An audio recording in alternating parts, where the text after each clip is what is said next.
Monsieur le président, monsieur le ministre, monsieur le président de la commission des affaires étrangères et de la défense, le groupe Les Indépendants tient à rendre hommage à nos soldats, à celles et à ceux qui ont perdu la vie, qui ont été blessés, et à tous les militaires qui sont actuellement encore engagés, à leurs familles. La mission confiée à notre armée est celle de lutter contre les groupes armés terroristes. Elle l'a admirablement accomplie et continue de le faire. Nos soldats ont ainsi libéré les villes occupées et poursuivent les terroristes partout où ils se trouvent. Ce n'est pas au moment où le bilan de l'opération Barkhane s'améliore qu'il faut baisser la garde, alors que de nouveaux entrants européens viennent nous épauler. Le principal effet de l'opération Barkhane est de prévenir l'effondrement des États et la création d'un sanctuaire par les terroristes.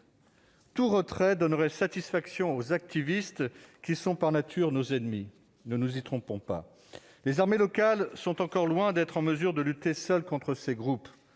Un retrait de nos forces serait suivi d'une nette dégradation des conditions de sécurité qui entraînerait des déplacements massifs de population.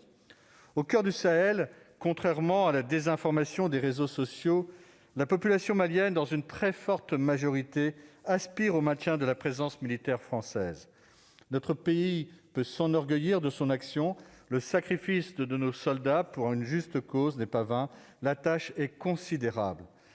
Pour fonder une paix durable, les nations de la zone doivent renforcer leur unité. Les États et leurs services publics doivent également être capables d'assurer une présence auprès de toutes les populations et sur tous les territoires. J'illustrerai mes propos par un exemple en évoquant une ville que je connais bien. En 1995, j'ai initié une coopération décentralisée entre ma ville et la ville de Kati, qui est une garnison limitrophe à Bamako. Aujourd'hui, la situation est catastrophique. Cette commune de plus de 100 000 habitants recevait une aide de l'Agence nationale pour le développement de 30 millions de francs CFA.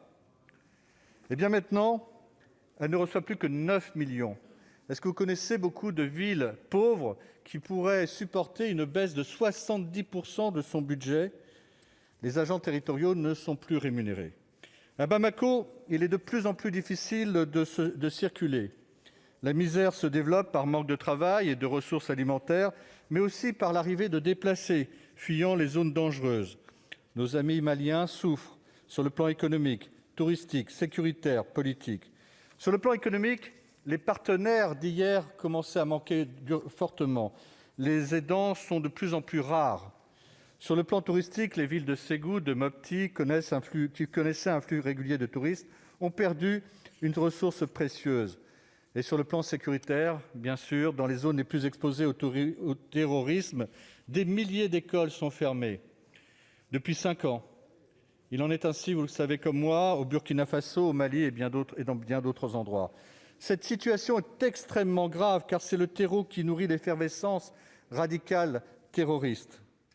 Aussi, sur le plan politique, les gouvernants des États du Sahel doivent affronter une situation extrêmement complexe.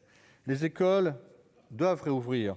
Pour affaiblir et faire disparaître les groupes armés terroristes, il faut agir à tous les niveaux. L'opération Barkhane ne saurait à elle seule résoudre le phénomène terroriste au Sahel. Elle est une condition nécessaire à l'émergence de solutions politiques. Si la zone passait sous le contrôle des terroristes, comme ce fut le cas en Afghanistan ou au Levant, le risque serait grand de voir la violence s'exporter contre nos populations. Nous serions alors forcés d'intervenir dans des conditions encore plus dégradées, comme nous l'avons fait contre les talibans ou contre l'État islamique. En somme, l'action militaire n'empêche pas la défaite. La victoire demeure entre les mains des responsables politiques locaux. Rien, cependant, ne permet de dire quand de telles solutions pourront être trouvées. La France doit donc s'attendre à ce que son intervention dans la région dure, et nous devons nous y préparer. Dans ces conditions, il convient de rendre notre effort soutenable. Il faudra continuer à chercher des soutiens concrets à l'action que nous menons pour que nous ne soyons pas seuls à supporter les coûts de cette opération qui sert les intérêts de tout le continent européen. Nous pouvons réduire notre effectif que dans la mesure où de nouveaux contingents européens prennent la relève. L'Europe doit prendre en considération cette dimension, soit par une mutualisation des coûts, soit par une contribution accrue à l'aide au développement des pays du Sahel, car, convenons-en ensemble, lutter contre la misère reste aussi le grand défi à relever. Merci de votre attention. Merci, mon cher collègue.